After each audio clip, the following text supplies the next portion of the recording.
Okay, now, welcome back for Chapter 4. Again, M.C.McNeel's Twisted Fiction, Blood for Flowers, written by M.C. McNeil.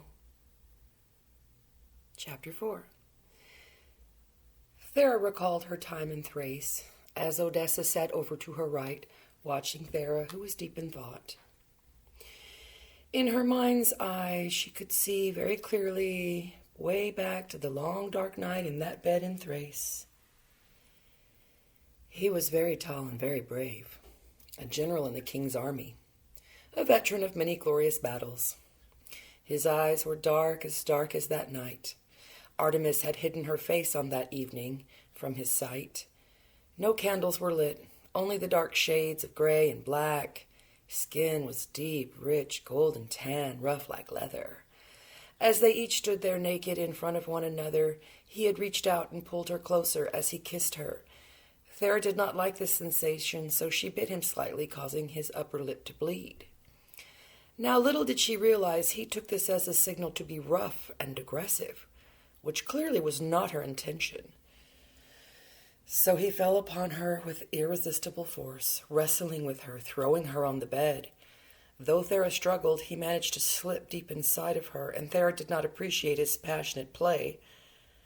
And so, as he brought himself to bear upon her, Thera managed to free her hands, and she wrapped her strong hands around his throat, trying to choke him and push him back. Thera had also wrapped her long, muscular thighs around his torso, pinning his arms to his chest as she compressed all the air from his lungs. She could hear and feel as a few of his lower ribs snapped in half, puncturing his lungs. He struggled to breathe. "Commander Thera?" Thera said nothing. "Commander Thera," Odessa asked as she touched Thera on the elbow. "What thoughts are you lost in tonight?" Odessa asked, having a strong feeling she already knew, for it was she herself who had been in the next room that terrible evening when she had heard the commotion. Odessa left her lover's bed and found Thera there on the floor, panting like a tiger, as the body of the great General Peloponnesius, former leader of the sacred band, victor at the Battle of Leuctra, lay dead in his bed. Odessa and Thera were in a great panic as they stole away, swimming over to the north shore of the river Danube in fear for their lives. Now Odessa was caught in the thought of that night, and both she and Thera shared a knowing look and spoke no further. Instead of filling their mouths with words, they filled their mouths with wine. As the night drew on, a rider came, the Queen's deputy, coming for Thera's report on the daily battle. "Alas, my brave ones," Thera said, standing on her chair once again to be heard by all. "Stay here and eat and drink, for now I have a duty to our queen." Thera went over, speaking to Shivaria, a tall woman about 20 years older than she, former captain of the phalanx. "Come, Deputy Shivaria, have something to eat." Thera offered the large older woman something to eat.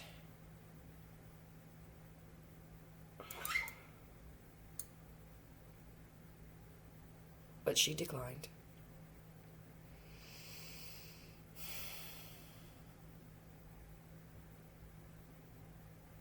"No, I have come for your report," the green-eyed, battle-hardened warrior replied. "Well, as you can clearly see," Thera paused, extending a hand out to the women gathered there, "we won." Thera laughed a little. Then she became serious in her tone, explaining the phalanx use of the V formation. "Then when we pulled the line back, the poorly armed enemy advanced, thinking they had broken our line. As we pulled them back even further, then we were all around them, encircling them. And they could go no further. The archers and the charioteers rode into the rear, outflanking the enemy, charging into the melee. We sent in 2 tigers, and then it was pretty much all over. The cavalry mainly held our flank position and saw no real combat. We will use the captured wooden shields and wicker armor for firewood. We captured 11 chariots, which need to be modified. and 22 horses will prove useful in the vineyards and orchards. Our weapons are at the armory being cleaned and sharpened. Our horses have been fed and put up in the pasture. As for our soldiers, few are wounded, a few fell in battle, and there will be a few more marigolds and jonquils next spring. Here there paused in a moment of silence, then back to the matter at hand. And, of course, the golden idols have been secured in the Hall of Treasury. Thera smiled as the red wine made her feel much more relaxed, and her headache seemed to vanish. Yes, an extremely large amount, even for you, Commander Thera. The Queen's deputy, Chevrier, nodded her head. Then a strange look came across the old warrior's face, with a grave look of deep concern. What thoughts trouble you this night? Is our Queen in poor health? Thera's heart raced, so deep was the look of trepidation on the Queen's deputy's face.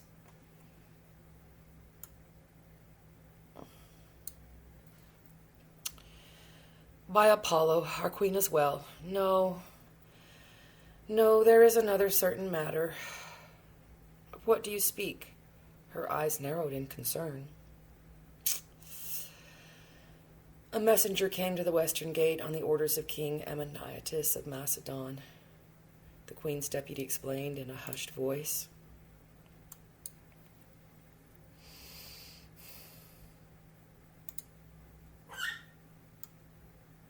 Oh dear, lost my place again.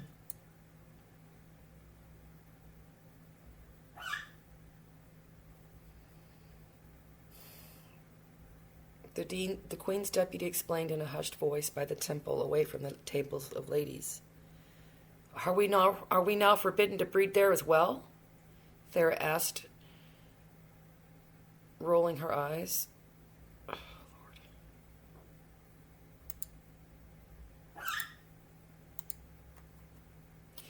No. You and your party may settle there for the season, but the king will not welcome back my daughter. Thera was shocked. Her close friend Odessa had established M.C.McNeel's 3 years before and delivered unto him a strong son. Thera knew Odessa would not find any satisfaction with this information. Why? Well, what offense has Odessa committed against the king? No offense has been given, but the king has taken a wife. The old warrior shook her head. Thera sighed deeply as she put her hands on her hips, shaking her head, saying in a whisper as tense as wire, "Ah, marriage, a fate worse than death." She will be very angry, Thera, but we must tell her before she consumes too much wine, which only will serve to fuel her anger and rage. Odessa's mother, Deputy Chevrier, said her heart heavy with disappointment for her daughter. Yes, every word you speak is true. But can we wait just a moment?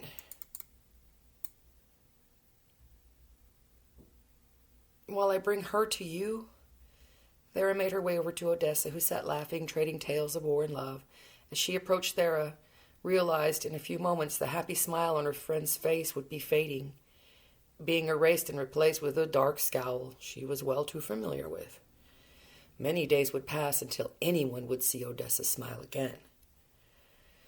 So Thera called Odessa over to the steps of the temple, not wanting to deliver the bad news, but deliver the news she must. Before Thera spoke to Odessa, she had to first determine the best discourse.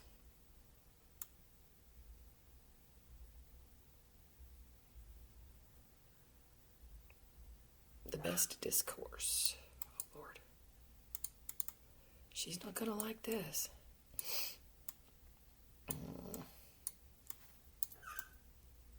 Sorry, guys, I lost my place again. Okay. This computer is just driving me crazy. All right.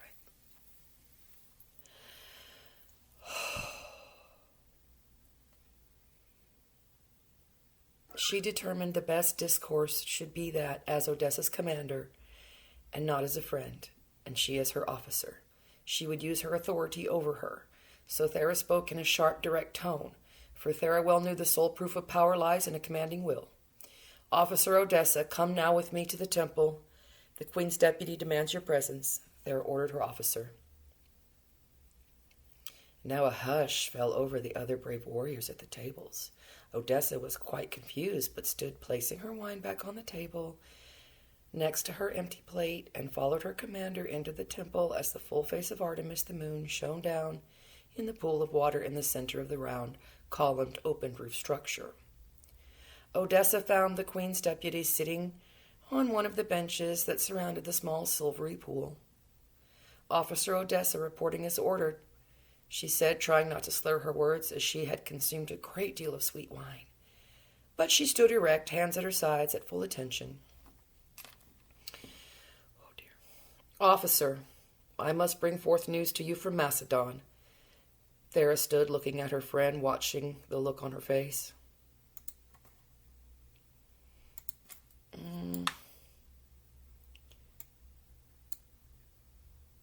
"My son? Is something happened to my son?" Odessa said without thinking, as the rule was when you give up your son, he and shall always be dead to you, as nothing, as if they never were.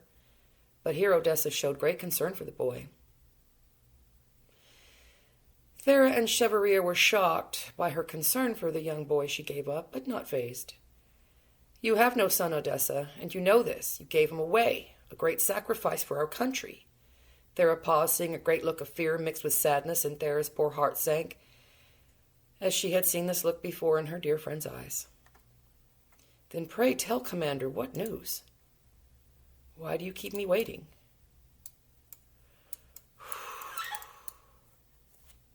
"Now, Thera, Commander, now, tell me all of it now."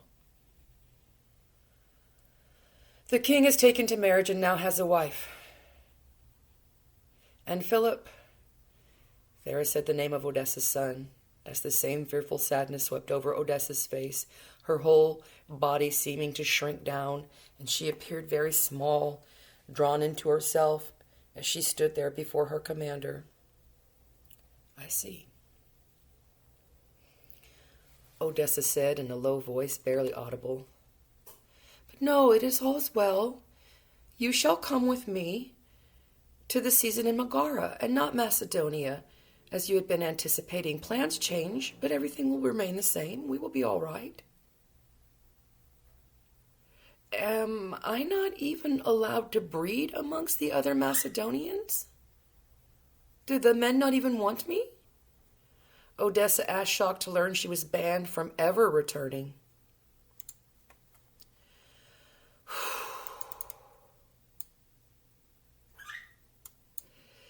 "This is the king's decision, and we must respect his decree," Deputy Chevalier said as she rose and stood by her only daughter. Now the wine took hold of her mind, and Odessa spoke without thinking, saying whilst weeping, "Am I never to lie in the arms of my king?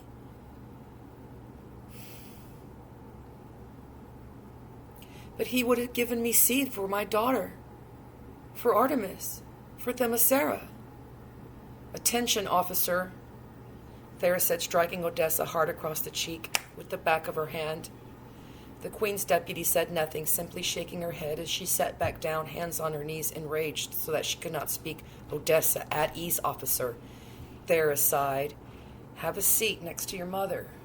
Odessa's rage was seething, and she was burning to scream and yell and strike out, as was her custom when she was drunk and not happy.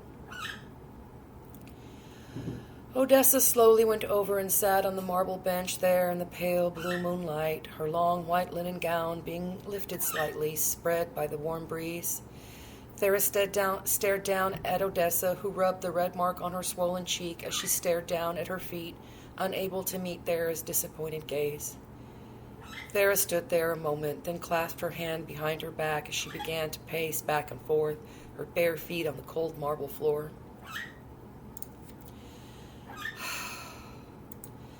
Chevalier and Odessa said nothing, waiting for Thera to speak, when she stopped her pacing and stood very close in front of Odessa, whom she bade look at her. "Odessa, Odessa, look at me. Who am I?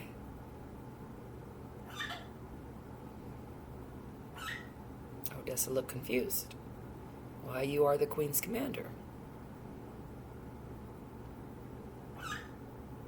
Odessa, who am I?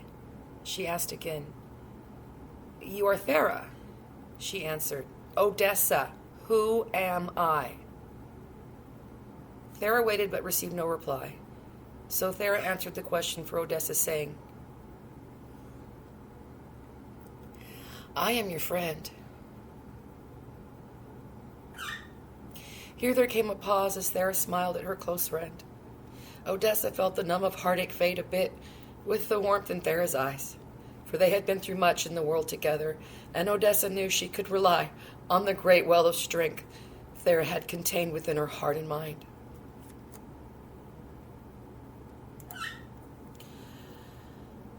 With a breath.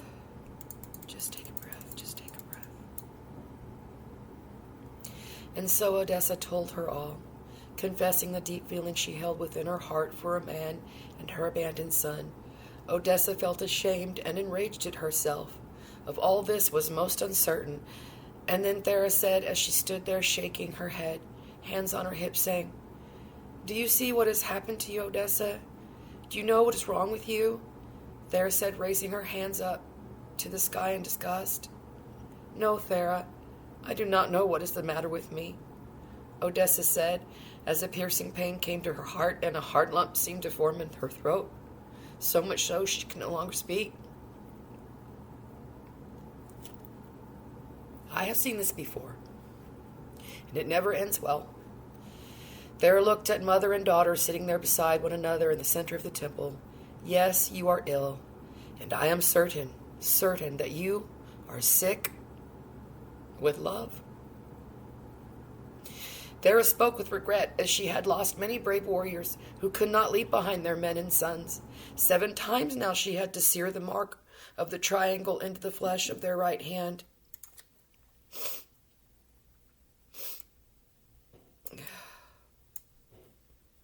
And cast the lovesick out of the cities, closing the gates to the lovelorn forever. And it appeared to Thera that her dearest friend Odessa had become corrupted and infected with the love that she had for a man and the son that she abandoned. And so Thera bowed her head and prayed to Artemis, fearing that she would have to cast her friend out of Themyscira forever. Okay. All right. And chapter 4. Okay, so I hope you guys are enjoying this. It's a crazy story. It's only going to get even wilder, so I please advise, do not let your children listen to this. This is not meant for anyone under the age of 18. This is some serious stuff here, and but it's very entertaining. So, I will dry my little tears. I get really involved with these characters. Once again, I'm M.C.McNeil, and this is M.C.McNeel's Twisted Fiction. Thank you for joining me.